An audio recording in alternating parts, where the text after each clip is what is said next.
Let's get started. I just want to say a few things before Adam speaks. And first of all, I really appreciate everybody being involved. This is the first time I've done this and put something together like this. And I'm just so grateful that Adam Hopkins can be with us today. I'm just going to read a little bit about Adam, just for the people that may not know. Adam. I see you guys. Can you hear me? Jorge, it's really broken up, my friend. I can see you. Ooh, really broken up. Sounds like a... That sounds amazing. It's like Yeah, it sounds like an album maybe put out of your head.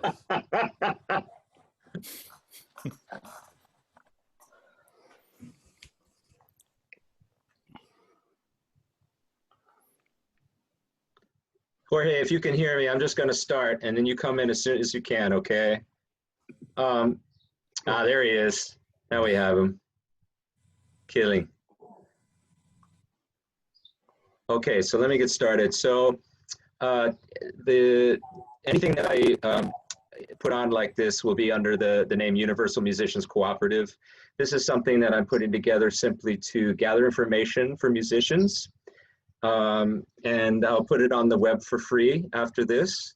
And the payment was just to thank Adam for his time and to also be involved, be able to ask questions and whatnot. So this is starting a record label with Adam Hopkins. Adam is a bassist, composer, educator, and semi-professional parallel parker. That's good information, buddy. Born and raised in Baltimore, Maryland, relocated to Brooklyn, New York in 2011. He has extensive experience performing jazz and improvised music, and he's played with professional orchestras in Maryland, Virginia, Michigan, Pennsylvania, and the DC metro area. His debut album, Crickets, which he'll talk about, this was really the beginning of Out of Your Head Records. His debut album, Crickets, has received international acclaim from a variety of sources, most notably ranking as the #2 debut album in 2018 NPR Jazz Critics Poll. I remember when that record came out, and I was really excited for him because it was getting some really well-deserved attention. In addition to being a performer, he has extensive experience as curator, and this is actually how I heard about Adam. In 2009, he co-founded an improvised music collective called Out of Your Head Collective, which maintained weekly performances in Baltimore for 5+ years at the Wind Up Space. Adam, is that still around, the Wind Up Space? They closed in May. The collective had gone silent for a couple of years, but we did have the opportunity in May to do one last show with a lot of the people. It was really fun and great. But he decided to close. The friend of mine who ran it decided to do something else. So I thought I had heard that. So it was at that space. And then when he moved to New York 2011, he started a Brooklyn-based chapter of the same thing, which involved over 100 of the city's greatest improvisers. Additionally, he was a long-term co-curator for 2 Brooklyn-based weekly music series, A.E. Randolph Presents, which I'm not sure if it's happening right now. That was a big one for me when I got there, and 65 Fen. And then in August of 2018, Adam launched Out of Your Head Records, an artist-run Brooklyn-based record label dedicated to creative music and original visual art in limited runs. He enlisted the help of 2 of his closest collaborators, TJ Huff, who we have with us today. Let me let Bob in. And Nick Previs, is that right? Previs, yep. Nick Previs, to shape the visual image of the label. On October 19th, 2018, Adam released his debut album, Crickets, as the first release on the label. I want to welcome Bob when he comes in. Oh, Bob. Bob Ross. Hey guys, I had some trouble. No worries, man. I'm so glad you made it. Yeah. Good thing I'm going to have my internet updated on Saturday, so There you go. hopefully it'll be all right. That's all right. All the stuff I've already said, you know about Adam for sure. All right. So just to tell you about his releases that he has, you just have 6 records right now up to date, right? 6, yeah. 6. So the 6 releases that Adam has are his own Crickets, Dustin Carlson's Air Ceremony, Michael Atias's Echo La Nuit, Nick Dunstan's Atlantic Extraction, Kirk Sidner. Yep, you got it. Yep. Kirk Sidner's Deep and Shallow. And the most recent release is the Macro Quartet's The Complete Nights Live at the Stone with Dave Ballou, Herb Robertson, Drew Gress, and Tom Rainey. I'm picking that up tomorrow. We'll talk about more of that Awesome. later Friday, on. yes. Yeah, man. So what year were those recordings from? The 90s? The Macro Quartet? Yeah, That was 2007. At 2007. It wasn't Yeah. as early as I thought. Yeah. Okay. So now I just want to, there's a lot going on in the world, and these guys are doing something really special tomorrow. And I wanted to let you know, Adam let me know today that all of the money that you've donated is going to the same place. So I just want to read this, and we'll let Adam take it from there. So they put out a statement 2 days ago on their media outlets. It says, on Friday, June 5th, Out of Your Head Records will match any purchase of music with an equal donation to the Richmond Community Bail Fund. Over 24 people are in custody today in Richmond simply for protesting beyond curfew last night. Black people are placed in pre-trial detention at a rate 5 times that of white defendants, receive significantly higher bail amounts than other ethnic and racial groups for comparable offenses, and are less likely than white defendants to be released on recognizance for comparable offenses. The RCBF is part of the National Bill Fund Network and exists to restore the presumption of innocence to defendants so they don't lose their jobs, families, and critical services, while also reducing the financial burden on our community of detaining citizens prior to their day in court. So as many of you know, tomorrow is another day where Bandcamp generously waives their fees to send more money directly to musicians. Musicians will still receive payment for albums sold, but Out of Your Head Records sees this day as a chance to maximize the amount of money that we can raise for an essential cause. They would not exist without Black musicians and art forms that have directly inspired everything that we do. So I think that was a really good thing. So that's where your money is going. So we thank you very much. And tomorrow, if you'd like to add to that, please check out Adam's website for Out of Your Head Records and do it over Bandcamp. Adam, merchandise is covered also? Yep. Is that Anything. correct? Yeah. Yep. Good. Anything. Good. And I should say Richmond Community Bail Fund, because I'm actually based in Richmond now. I moved from Brooklyn in about 1.5 years ago. So the label's partially based in Richmond. I mean, it's based in Richmond because I live here, but so much of the music that we put out is still Brooklyn based. So we say we exist in both places, and we kind of do. So, so I guess I told Andrew I'm really excited about the conversational part of this. And I'd love to answer questions anyone has that would be helpful. Maybe it's helpful for me to just say sort of when I started this and really why I started Out of Your Head and sort of the things that we do, and start it that way. And if people have questions, and if anything, if anything is deserving of more clarity, or if there's some element of starting a record label that you're specifically curious about, I'm happy to talk about that stuff. Like for me, I was telling Andrew before you all got here, there's still a lot of stuff with the record label that I don't really know how to do yet. Like we don't have any distribution to put physical product into stores and whatnot. I just mail stuff to Downtown Music Gallery and Squidco and Wayside. So there's stuff like that I'm still learning how to do. I research it, and kind of every release we figure out a little bit more and we take it from there. So basically, like Andrew said, it was early 2018. Because Crickets was released in October 2018. So early 2018, it had been recorded, and I was just trying to figure out how to put it out. Like I think everybody who's about to put out a record is curious how we do it at this point. And I thought about some labels that I would really love to have the album come out on, but it seemed like an impossibility as it being my first album for it to come out on any of those record labels. So I decided that self-releasing, and I guess I'll talk about this a lot, self-releasing and having your own album, that really your own label, the really big difference is just saying that it's a label, essentially. I mean, there's no big difference between me putting out the first album on Out of Your Head and saying that Out of Your Head is a label than me just putting out that music on my own.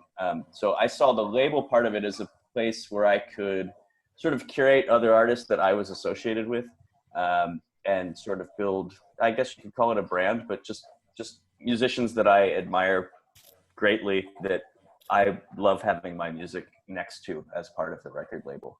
So we did that. Crickets came out in October 2018, but when I got the idea for it, it was about March, and I was in Italy for my mother-in-law's 60th birthday. She was born in Italy, and I had been thinking about it while I was there. And as soon as I got back from Italy, TJ, who is on the call, thinking about doing this, and TJ is an amazing artist, and he's completely on board to do the art, and we just started doing it. It's been just a really fun thing that I can do with a close friend, and the same thing with Nick. If you see Andrew's shirt, that stuff is mostly Nick on the logo side of the label. All the album art and all of the design is TJ. So both of those guys have done their own part in sort of defining what the label looks like. And I'm incredibly lucky because TJ does the art for free and Nick does the art for free. And it's just something that's a creative endeavor for us that we like to do as friends. And I hope to someday pay them back. But I told Andrew also before you all got on the call, if you're curious about starting a record label to make because it doesn't make a huge profit, but I think there are some really valuable things and a lot of reasons to do it, to start your own label. So that's where we're at with it. And we do all of our own publicity in-house. I know you're talking to Lydia Liebman next week. I guess that's a really essential part of the record label for me. When I released Crickets, I actually did hire a publicist, and I know you're talking about publicists more, but I hired a publicist because I didn't really know where to start with it. And it ended up being money very well spent because I was able to learn how to be my own publicist by watching someone else do it. And then after that, I built an email. I have an email list of probably 600 people.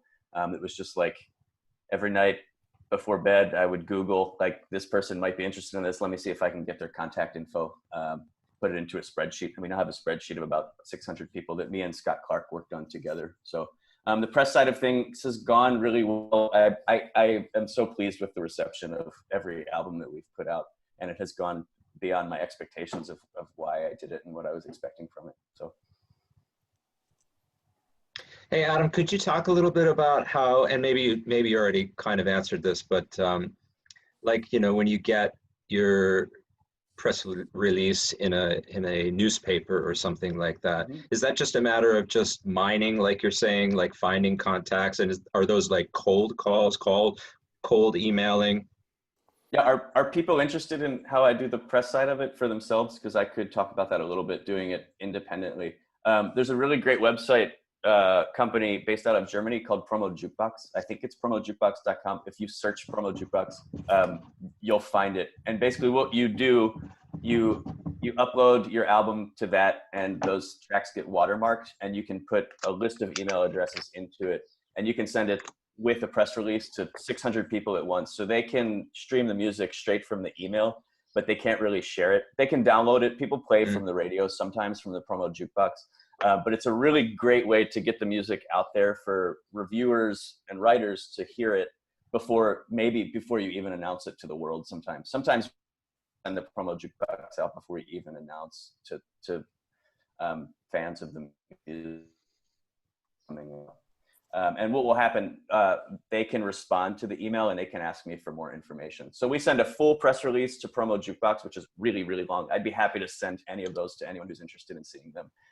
And then I do a one sheet also, which a one sheet is just something the label puts together that's on one sheet of paper. It has the most essential information. It has who's on the album. It has recommended if you like, which is just other bands and artists that the music sounds like.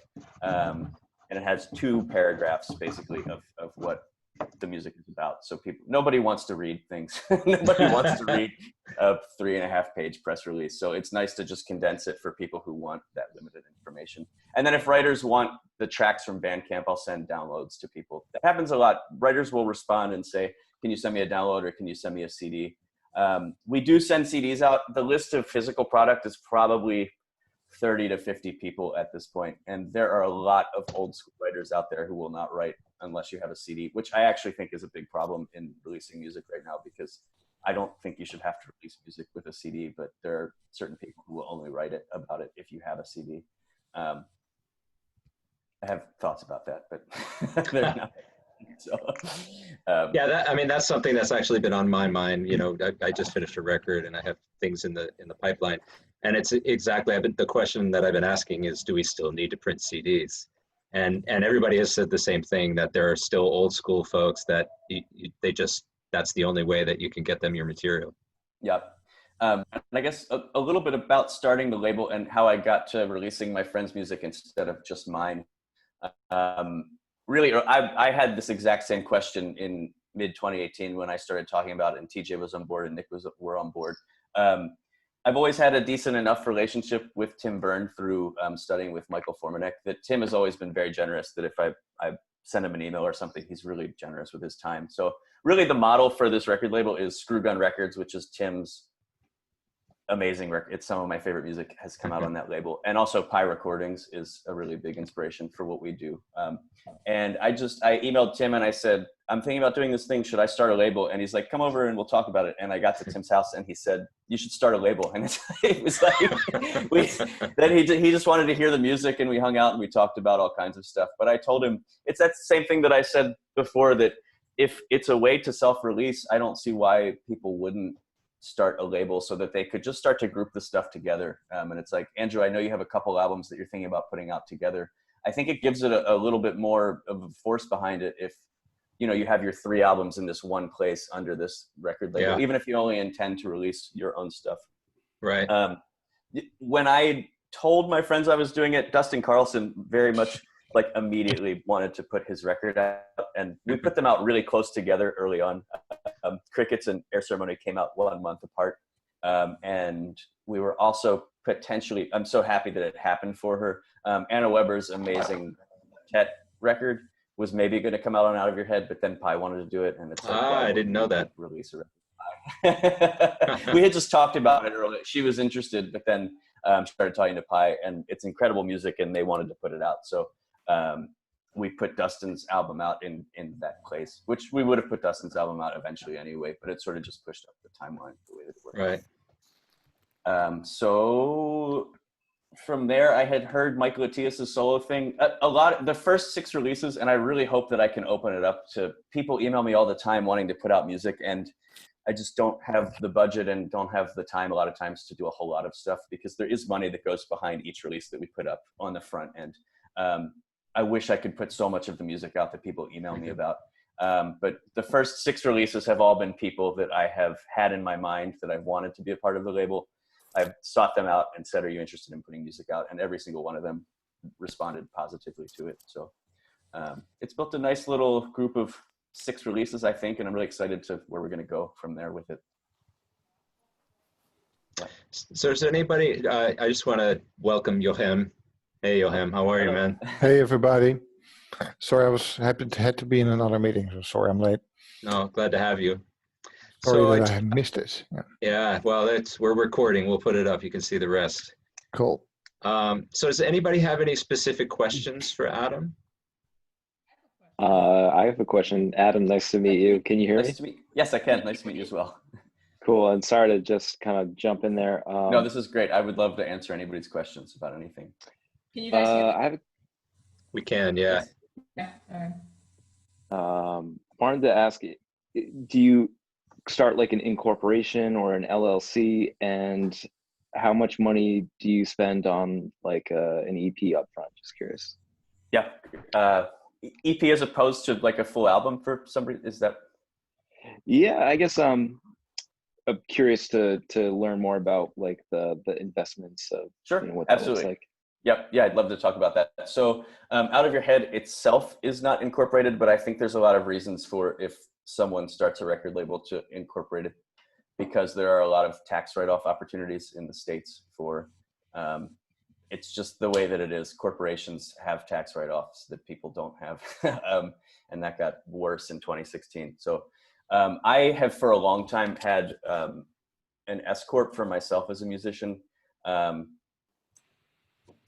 which Out of Your Head is just a part of. So if I didn't already have that, I would have started it for the record label on its own. But I have that for myself personally for, any bass gigs that I do and stuff like that. So. Oh, is that like a sole proprietor kind of thing, or? Yeah, I don't know exactly how. It's not different. Yeah, there's Cool. So LLC is something that a lot of other labels do as well. LLC can be a sole proprietorship. Okay, gotcha. Yeah. And the tax structure of both of them is different. So you want to look into which one is better for you. They both have different tax rules. I have an LLC. I don't have Okay. Got it. Sure, but yeah. Oh, very cool.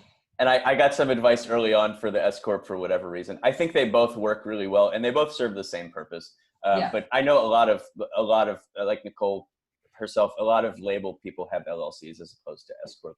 But really, very briefly, you could search this on the internet. The information is out there. But basically, expense until Out of Your Head makes money is the tax write-off. It's a company, so you don't pay taxes on stuff that you're losing money. So it's a good thing and Out of Your Head is losing money sometimes, but we make money on some things.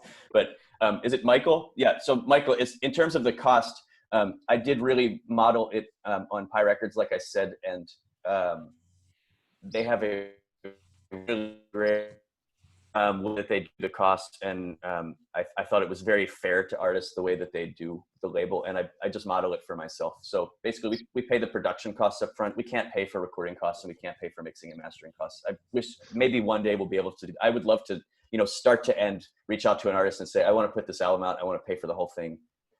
Do whatever you want with it. That would be amazing, and maybe it's not an impossibility. It's just not a possibility right now.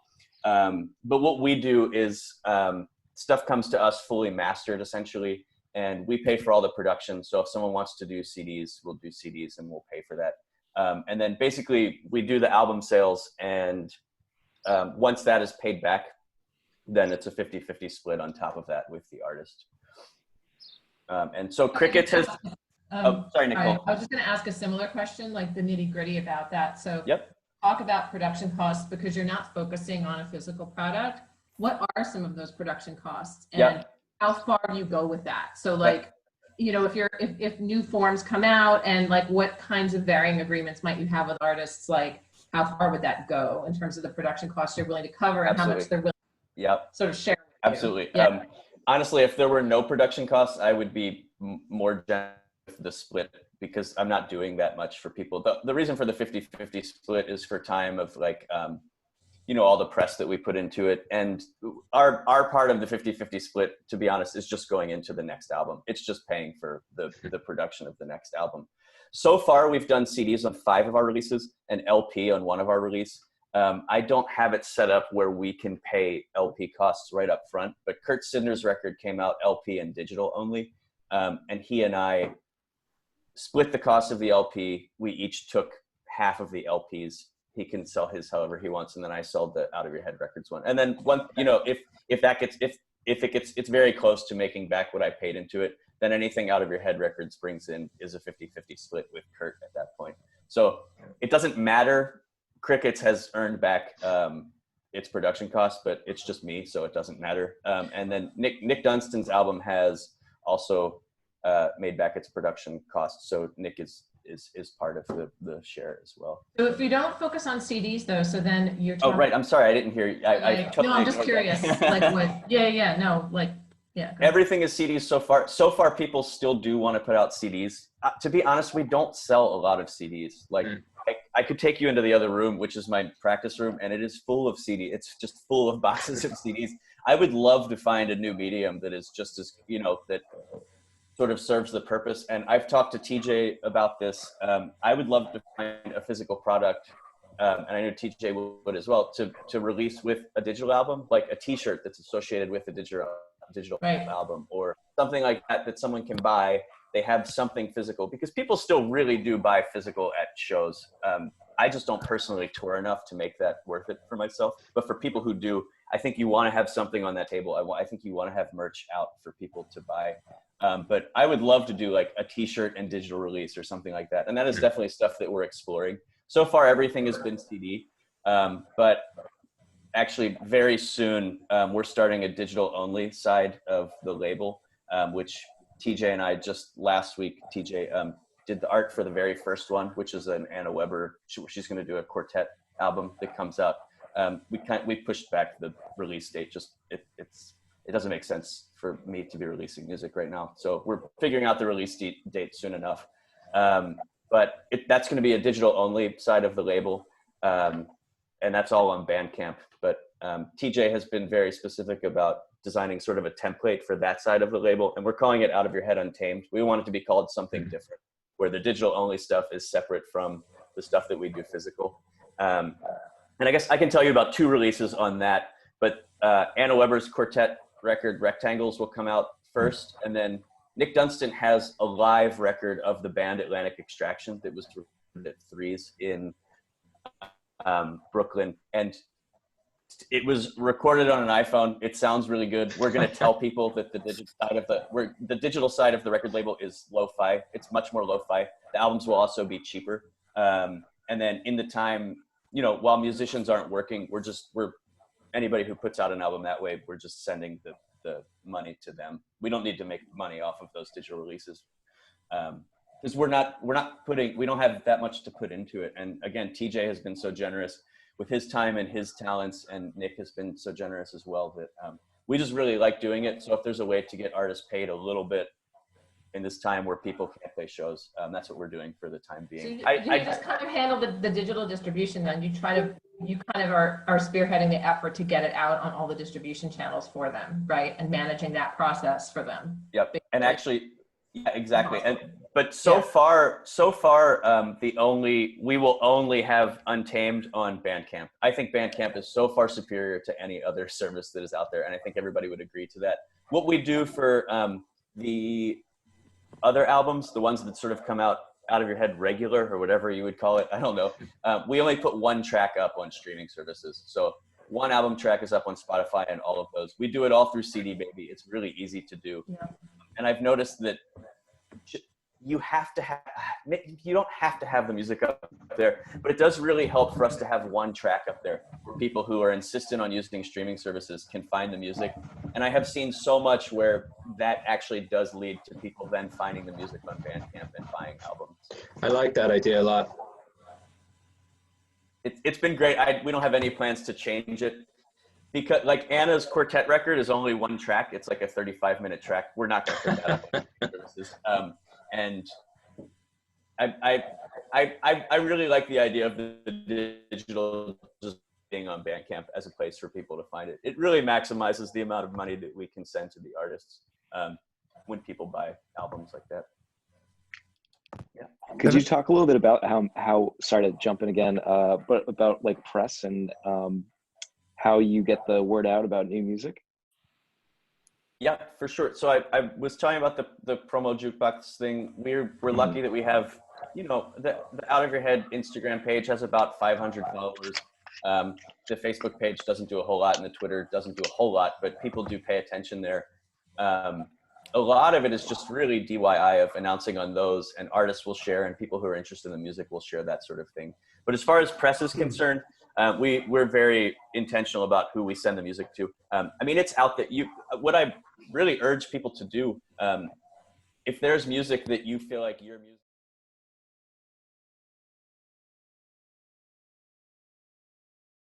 So sorry, that was in the middle of a great conversation. No problem at all. I'm glad we're back. Yeah, me too.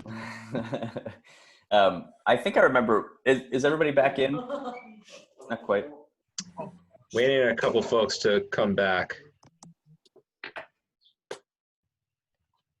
Nicole, I'm curious, while we're waiting, do you have any thoughts on sort of other ways? It's something I think about all the time, like CDs. LP, vinyl has made such a resurgence. It's just so expensive. It's so hard to know what to put out. I'm curious if you've thought about it. I'm wary of CDs, but I would like I don't have a label yet, but obviously I'm here because I'm thinking of it very seriously. And I was wondering if you sort of that decision was made at the same time when you're doing any kind of press plan, like how are you going to promote this? Like, is something that's going to have a physical component, that there's something special about that physical component, does it have one of a kind artwork, etc. And that maybe if you could work that in, then it's viable. But I was going to ask you if you actually did it that way, because I think it's desirable if people think they're getting something that kind, but I don't remember the last time I played a CD. It's My telling friend, me I would my listen to audio their is stuff on unstable. MP3, so you know. Can everybody hear me? Yeah, it's just a I can hear little, Nicole. it's a little And- delayed, but you're here. Yeah. Nicole, I play CDs in my car, Oh, you do? mainly to check if out of your head CDs work when I receive them. That's when I listen to CDs. But that's another thing that I think TJ has done so incredibly with the art side of thing. I think all of the art is really special. He does the inside of the art looks really amazing to me. And for a lot of the releases, we've done a specific sticker that goes along with the release. I love stickers. I think it's really cool to have that sort of stuff. Every Out of Your Head CD comes with a sticker in it. I feel like that helps make it a little bit special. But I also feel like, Andrew, I have to mail you some stickers. I have. They're going right on my P base. Yeah. But yeah, I don't know if CD is the thing necessarily. And what we did for Kurt's album, because again, there are these people who demand to get a CD. There's a really great website called Atomic, and Atomic prints CDs. You can print 100 CDs, and they're CDRs, so they're not they're not like official, but it's good enough for press people, and they just come in a piece of paper and a little vinyl sleeve, and Right. you can get 100 for $100. And for me, that's been worth it to just be able to send to the people who do the press for it. And some people have weirdly actually bought them, which I wasn't intending on, but some people just really want the CD. At some point, we're going to get out of CD. I know it, and we're sort of scheming about what that might look like. I think the digital only thing is a really good alternative to it, but people do want physical product, and I think it's important to have some element of it. Did Tim Byrne go to digital only? So Tim did a thing very similar to what we're doing with Untamed, with his label 9 Donkeys, where he's releasing some old music that he had. But Tim will still print CDs, like a low number of them, and they come in like a cardboard sleeve for a lot of the stuff. For the stuff that's still on Screw Gun, he does. Last I checked, that's what he was still doing. I buy his music digitally now because I don't really play CDs that much. Do you also, and I'm sorry for bombarding with questions, but do you also have some sort of exclusive agreement with your artists so that if you're releasing this album that, they can't release it elsewhere, or they can't, or then maybe just in a limited form, or? Yeah, that's a thing. We don't have formal agreements. We don't make anybody sign anything. It's all been friends and people who have been happy with the agreement that we have. I wouldn't, nobody's asked, but I wouldn't want anyone to release the album that they have on Out of Your Head somewhere else. But I think people should feel free to release whatever they want. I don't want them to feel like they're exclusive with Out of Your Head. If they have something that they want to put out and they want to do it in a certain way, I'm really encouraging of people doing that. If we ran out of CDs, maybe we would talk about repressing, or if some label came along and said, hey, like we want to print vinyl of this album. Then I think that that's really valuable for an artist to have an offer like that. So I would be open to it. So far that hasn't come up. But I would like for the Out of Your Head albums to stay as Out of Your Head. Hey, Jorge, I think you had a question. Oh, I actually did. Yeah. I realized I didn't finish Michael's question when we got cut off. Oh, so sorry, of course. Really quick. But is Mike? I think we lost Michael. What I was going to finish with.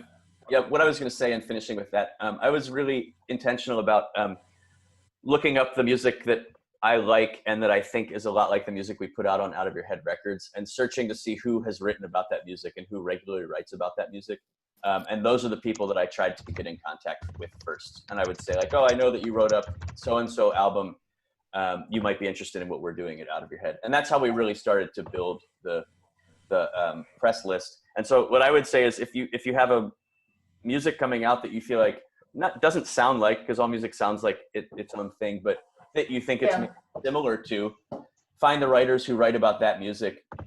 Some make it really, really hard to get their email address. Some of them have their email address on their Twitter handle. So it's like, it depends how bad you want that email address about how much work you're going to put into finding that one specific writer. It's taken me probably an hour to get some people's email address at like one single person, but I just really wanted to know that they had access to our music and they knew that it was happening. So, Jorge, did you have a question? Yes. Well, so my understanding is your strategy for distribution is basically put maybe one song on all the platforms, including downloads and streams, like on CD Baby, to all, I think, different companies that they put it out there, and then have the actual full album on Bandcamp. Correct. Can you? That's correct. That? What I do also, CD Baby has an option for you to put your music on purchase only sites, which is like buying an album on iTunes or buying an album on Amazon, but please don't buy albums on Amazon. There's no reason for it. Some people, especially in Europe, a lot of people buy records on iTunes for I don't know, for whatever reason. We get a lot of iTunes sales in Europe. So what we do, you have to do it separately. You can release a single on CD Baby. It's like $20. So we release the one track as a single. And if you pull up our tracks on Spotify, TJ he always does a really specific thing for just the single. So the single album cover looks different than what the album cover is going to look like on Bandcamp. He always does something cool that's related to the art for what's up on the single track, just streaming. So we put that up as a single, and then we'll put the full album up on CD Baby, but just on the purchase sites. Because again, I think it's worth it to have them up there because enough people buy them. Overwhelmingly, people buy our music on Bandcamp, and I'm thrilled with that because I think it's the best platform. It really is, yeah. And I mean, the shipping station is just in the other room. Like I said, we send out all the CDs ourselves. There's no physical distribution except what I sell on Bandcamp, and then some stores that I really love that I always want our music to be represented in the Downtown Music Gallery. Like that's my favorite CD store of all time. So I want to make sure they have our music. Can I ask? Can I ask some questions? Sorry, go ahead. Oh, sorry. So go ahead if you want to finish. Basically, no streaming on the full album. Just purchase. Nope, no streaming on the full album. Full download for the full album. An interesting thing that I learned that Greenleaf Music does, which is Dave Douglas's album. I am really good friends with Anna Weber and Angela Morris, and I play in their big band, and they put out a big band album a couple months ago on Greenleaf Music. And they had just seen what we did with the press on Out of Your Head, and they asked if I was interested in doing the press for that, even though it was coming out on Greenleaf, which I was happy to do. What Greenleaf does that I think is interesting, they'll only have a track on Spotify for a whole year, and then they'll put a whole album up on the streaming services after a year, which I think is interesting, and it's something that I'm maybe considering possibly doing. I really like just having the one track on the streaming service. So. Johan, what did you have a question? Yes, and since I missed big chunks, I apologize if this already was up in the discussion. But 2 questions. In terms of hard copies, have you done anything with audio cassettes? Oh, that's a good question. We are actually, audio cassettes are really cheap, and you can do cool stuff with them. I have talked to people about doing tapes. We're going to try it out at some point, maybe by the end of the year. There's no 100% official plan, but there are artists that I've talked to about doing tape. And is there? And I'm asking that because something I'm on is now going to be put on. There's going to be a small run of audio cassettes made, and I'm not really actually quite sure, besides that it's cheap and that it's fun, why one would do that. So I'm actually, and I do have a cassette recorder, but I don't know anybody else who does. So I'm actually curious, what would be your reasons to put album A, give that a small cassette run, and not album B, for example? I think because it's a great way to have a physical product for a lot less money. And again, for people who are touring a lot. This might be a great question. So it says Timothy Huff, but Angela is there with him also. And Angela plays in a great band, True Dreams, in New York. And a couple months ago, they actually put out a tape. So Angela, I'm curious, Angela's band, they play so many shows, they play all the time. So I feel like it's probably really important for you to have a physical product. Yeah, we did it because it was cheap, cool, and surprisingly, people just want like a souvenir. It seemed like people were like, oh, cool. It was that simple. They weren't going to actually listen to it. It just seemed like more of a...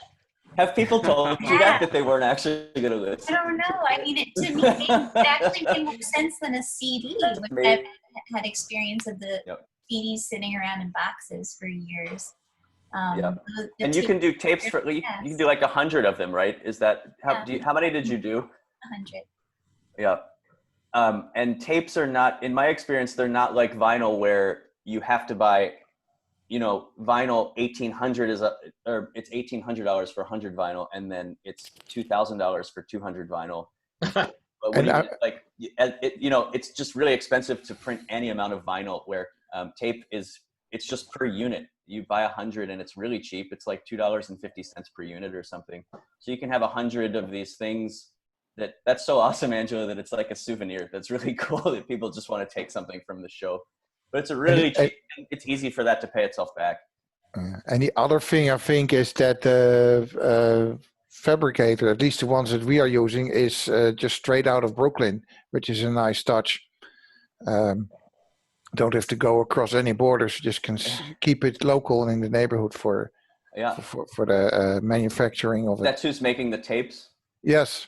Yeah, we do all of ours through A to Z Media, which is, TJ, was it in Midtown where we went that time? Yeah, it's like upper 30s, I think. Yeah. Yeah. A to Z was so awesome because we were asking them about different things. They said, just we'll show you all the different options for what CD packaging could look like. Me and TJ went in. Am I breaking up here? It's a little bit, yeah. My connection is unstable. Okay, let me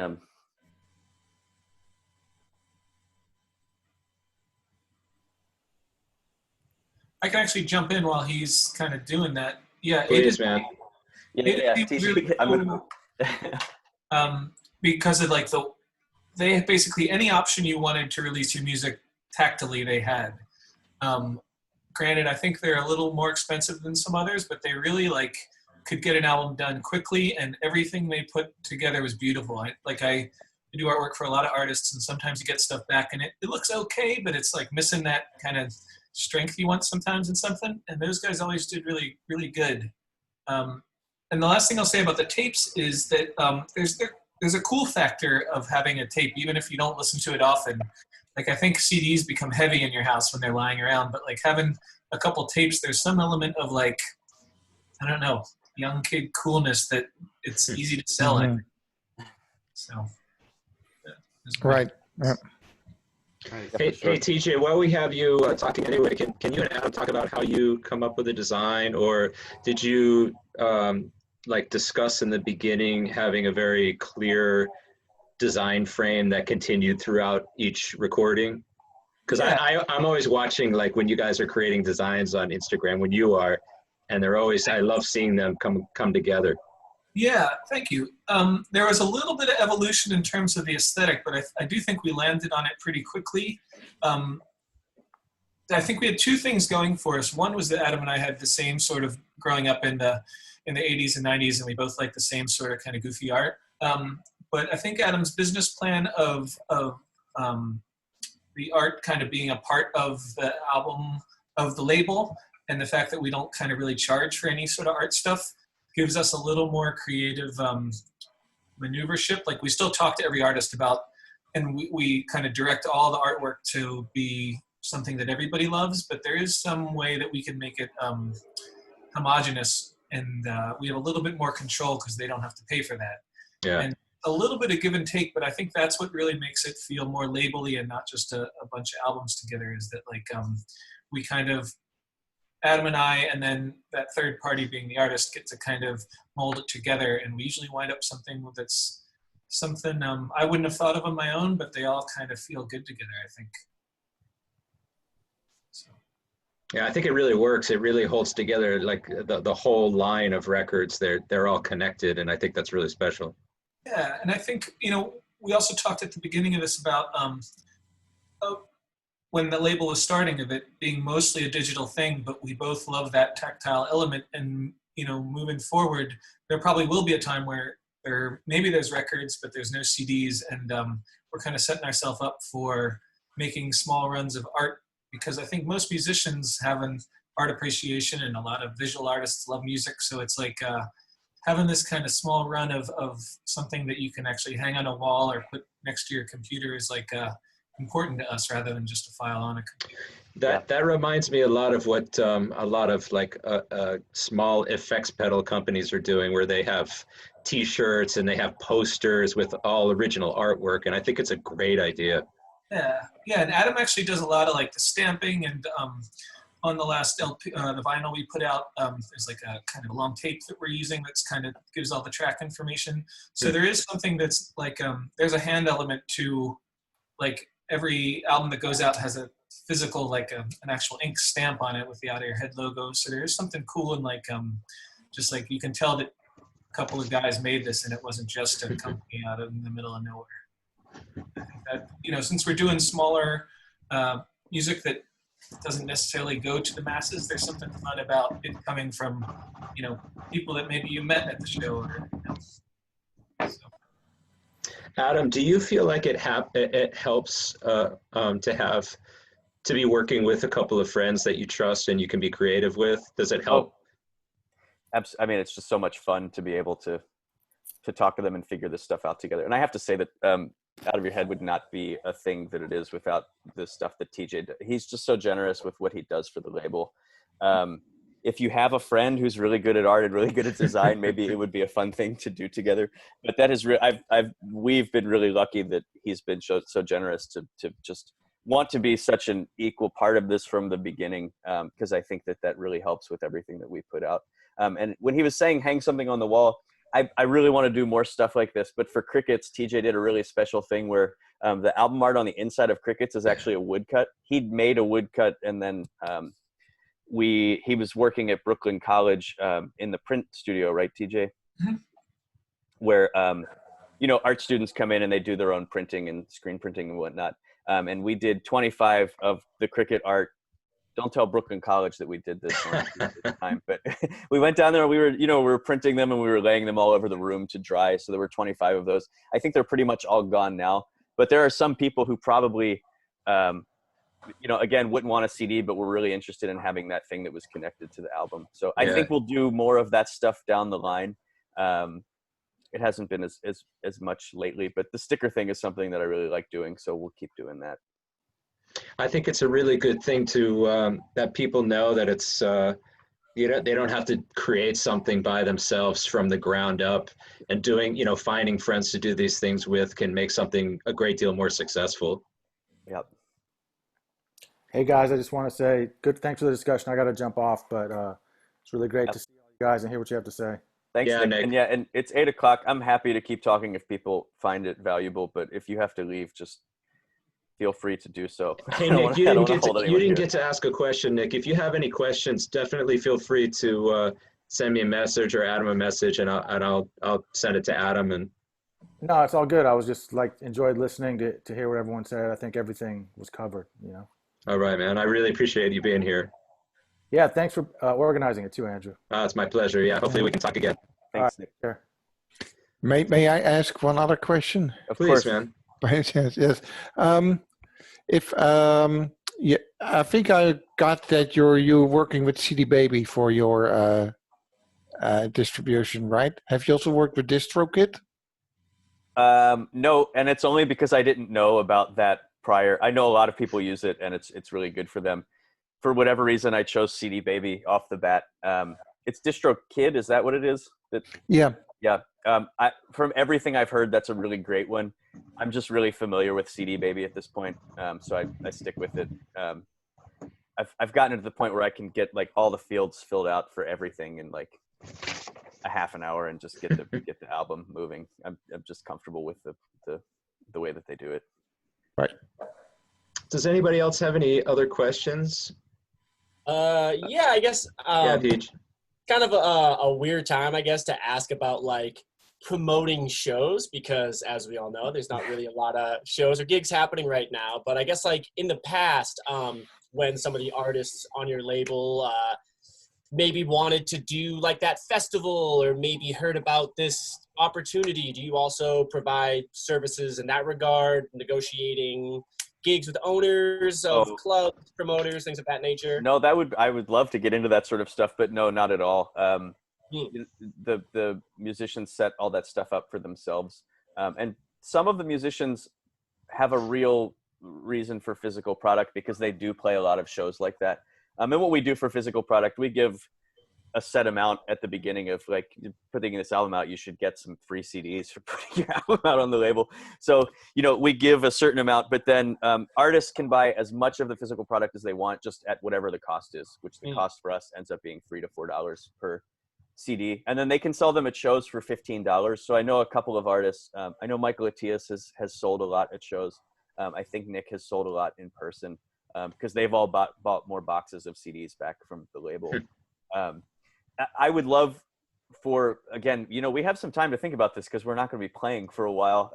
I felt kind of silly asking it, but it's, Yeah, for a long time on the Out of Your Head website, there was a tour tab where my idea was to just list every show of every Out of Your Head artist under their own band name.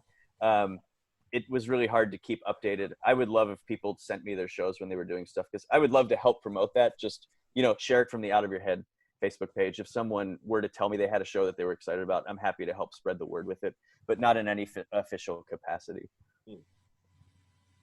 I got a quick question about like, what do you think makes like a successful release? What's a successful release for me? Or just Yeah, I guess like you could look at it like monetarily, like if you break even, or I don't know, like are there any like factors that really kind of are very influential in the success of a release? Yeah, it's a great question. It's one that I have to think about a lot. I would say, let's say there are tiers just to like levels of success that an album could have. And I would say that every album that we've put out, I will say has been successful, even though not all of the albums have made money, which is really not my primary concern currently. I just want the label to continue to do stuff and start build from where it is. But if we get a couple of reviews for an album, if people are paying attention to it, if the day we release it, 20 people buy the album, I mean, I feel really good about that, because I've released albums on my own, like of bands that I'm a part of that never even really got that much in terms of album sales. So for me, it's successful if people are listening to it. Like if I know that people are listening to it and are excited about the music we're putting out, that to me is like baseline success.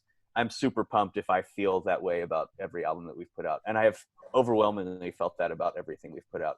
If an album were to, reach the buyback, that's successful for me, because then we can actually get the artist paid for what they've done. And that's honestly right now the most success that I could hope for. There's another tier beyond that where like, I would love if we sold 1 million copies of the record, and then TJ could get paid, and Nick could get paid, and Scott could get paid, and the musicians who made the album could get paid like what we all maybe think that this music is worth to ourselves. In the free jazz world, I think that we're a little bit far away from that.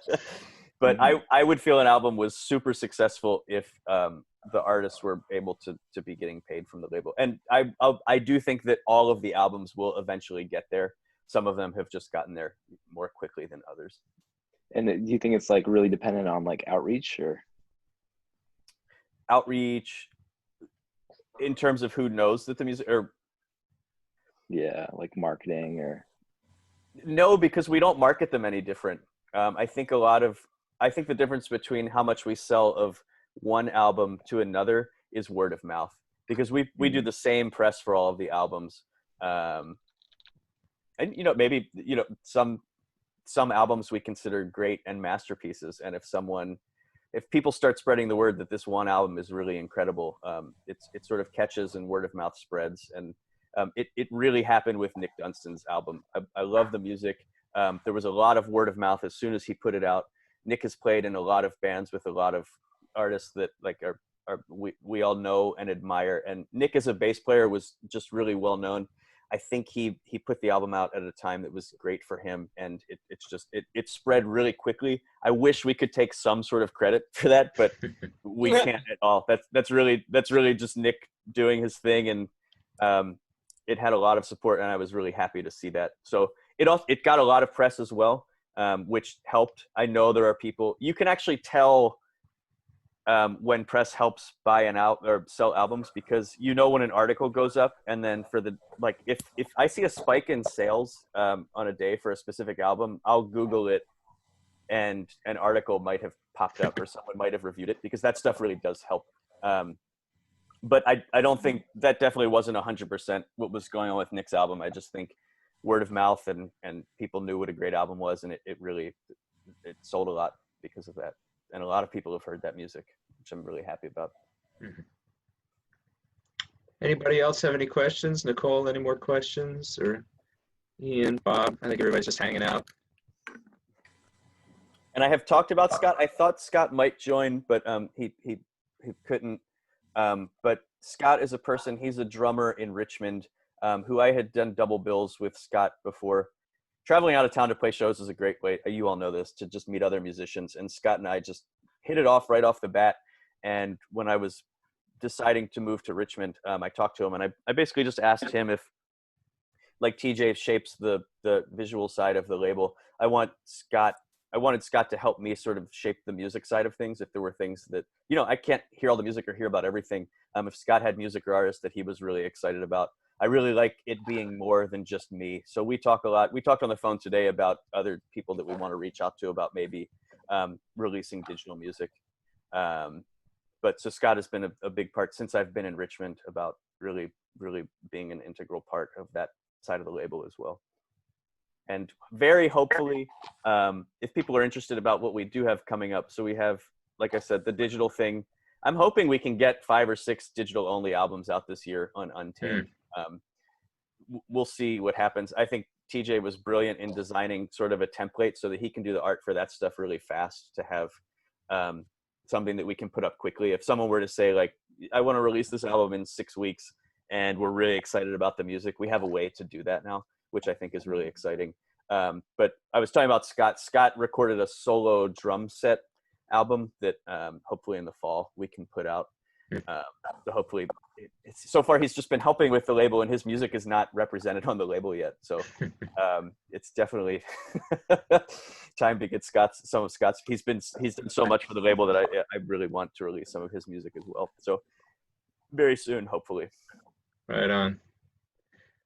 Is that it? Anybody else have any questions? I don't want to miss anybody, and Adam's been so good with his time. Jorge, anything else? Or Well, just one last thing, just because we're not performing live, and that's the way that people would hear word of mouth. Like, what are some of the replacements for that? I mean, if you're going to get an album out, how do you find people who might be interested in that kind of music? Yeah, word of mouth. Yeah. So like you said, word of mouth can definitely spread from shows. But I also think if an artist has their own personal following on social media, like they can post about the album and reach a lot more people than I can necessarily, because I don't necessarily have the same contacts that those people do. There are many times since I've had it that I've wanted to delete Facebook, but it's still it would be really hard to have a label without having Facebook and without having Instagram and without having Twitter, because it is really if someone figures out some way for that to not be the case, where there was like a music social media thing where you just go to find out about releases and stuff, that would maybe be a great idea. But for now, it's like, I think you have to put your music up on those, because that, and especially now that we're all sitting at home, that's how people find out about this stuff. But and a lot of times people have bought out of your head. It's happened a lot where people will buy something, be really excited about it, and post it, and then more people will buy it. I guess when I say word of mouth, I don't mean mouth at all. I mean word of the digital technology. And Jorge, I know you had a question. What were you going to ask? Yeah, it was just a thought. So for if you want to reach out, like, other markets, like, I mean, especially for jazz, like Japan, I guess is quite big, and Europe. So you just still use CD Baby with, so you get those through those markets, CD Baby, is that right? Or you have any other? That's it. thoughts And on that? that's it. When I talk about physical distribution, which there are a couple companies that do it, I think that's what they really could offer. Out of Your Head would have to be a lot bigger to make that worth it, to sort of pay the cost. That I really still don't know that much about it.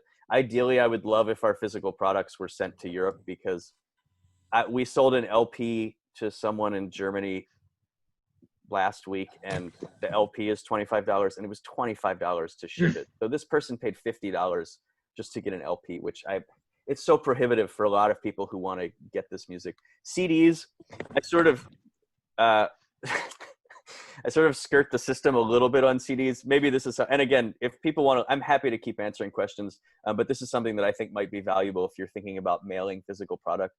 I use stamps.com, and I spend about $8 a month to have a stamps.com subscription. You don't have to send CDs in, and maybe it's because TJ and I picked CDs that are a little bit thinner than the normal CD jewel case, but you can actually send a CD that's under 3 ounces as a letter if you have the right packaging.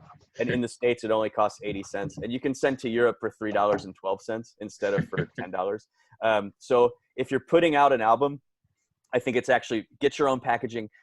Sign up for stamps.com, even if it's just for a month, because you get that discount in shipping. And I remember I tried to send something to Australia without filling out the proper customs form, and I had to go to the post office to do it. And I told the woman, she was so nice to me, but I was like, I'm sending this to Australia.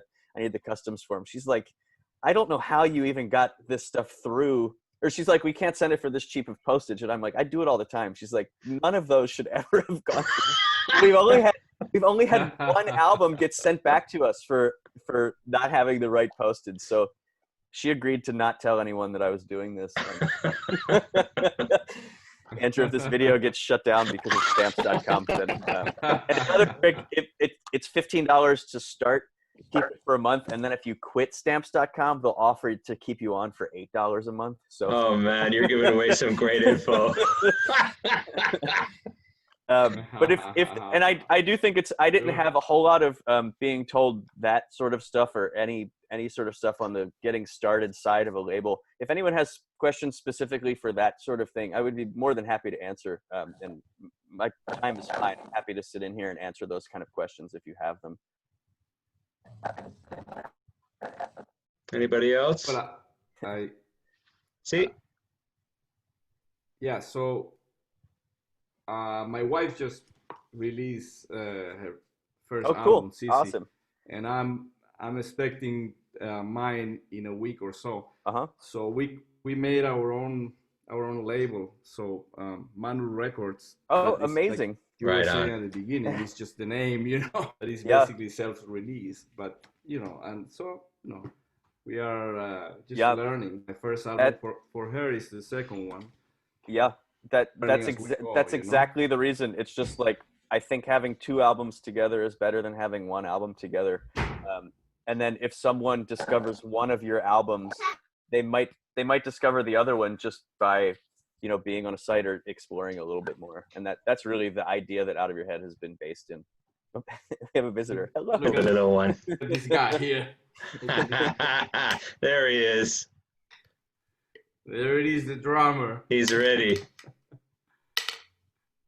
And I got to say, I have got to give a shout out to Bob Ross being here. He is a super fan of Out of Your Head Records, as is Andrew. Both have been really supportive of. There are some people that just, they trust us and they buy every release we put out, and I'm really thankful for people like that and people like Bob. Well, I think we're thankful that you put out this music, man. Thank you. It's the least we can do. Right? All right. And and just, I don't, if people have more questions, that's great. But just a reminder, tomorrow is Bandcamp Day. And tomorrow's the perfect day to purchase music from Out of Your Head Records. I'm saying this, as a fan. I'll be spending some money myself for Out of Your Head tomorrow, and a couple of records that I don't have yet. So tomorrow's the time. Thanks, Andrew. And some merch. And merch. Yeah. Bandcamp is also cool. They just added this thing. I'm not sure if you can do it with a personal page. We do. That's another thing. We do have a label page for Out of Your Head Records. There's just more that you can do with it. You can change the artist name, which I think, like, if I just had it under a personal page, I'm not sure. I think every album would have to come out being called Out of Your Head Records. But having a record label, you're able to put the artist name in there. But Bandcamp has come up with a lot of really cool stuff lately, where anyone who has bought your album, as soon as you release a new one, they get an email about it. They find out about it that way. You can now send a message to followers. That's a really new thing. Like, Out of Your Head has almost 500 followers just on Bandcamp, where I can send a message to them, and I already know that it's a lot of people who are interested in the music. Yeah. None of us need to I don't need to tell you how great Bandcamp is, but they keep coming up with new things as to why Bandcamp is the place to be releasing music. I mean, they just keep making it better and better. I don't know any other platform that waives fees once a month for artists to get paid more money. So I think it's a really special thing. Anybody else, Joachim, or? No, this has been great. Thank you, Adam, and thank you, Andrew, for bringing us all together. And thanks to TJ for sharing his thoughts as well, for being here. Yeah, TJ, thank you so much, man. I'm a fan of your art, so I'm glad you were here as well. Oh yeah, this was informative for me too. So. And thanks all for, it's really nice for people to be interested in this sort of thing. And Andrew, maybe if you want to share it, or actually Out of Your Head Records at gmail.com, if you have any questions, I would be glad to answer any more questions that might come up, because I'm sure as soon as we get off the phone, I'm going to think of stuff that I might have thought was valuable to talk about, but it's just the nature of the amount of time we have. But please feel free to email me. Feel free to ask questions. I would love to sort of share. That's really kind of you, man.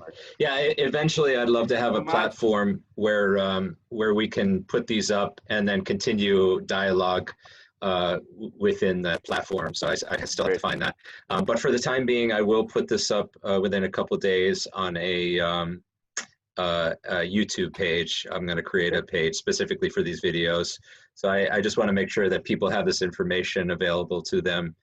And so we got to start the conversation. Great. And yeah, thank you, Andrew, for doing this. I think people are going to learn a lot of valuable things from what you have lined up. So. Oh, man, I'm really grateful. And also, one last thing, if you guys ever have any other ideas as far as conversation that you'd like to have that we as musicians are all really thinking about, or that may come up in our careers, and please send me a message at the email that you have, and I'll find a way to set it up with somebody that has some really great insight. So, right. Appreciate it, Andy. Thank you. Thank you, guys. Thank you, Adam. Thank you, TJ. Bye-bye. See you next week. Bye-bye. All right, stay safe. All right, love you all.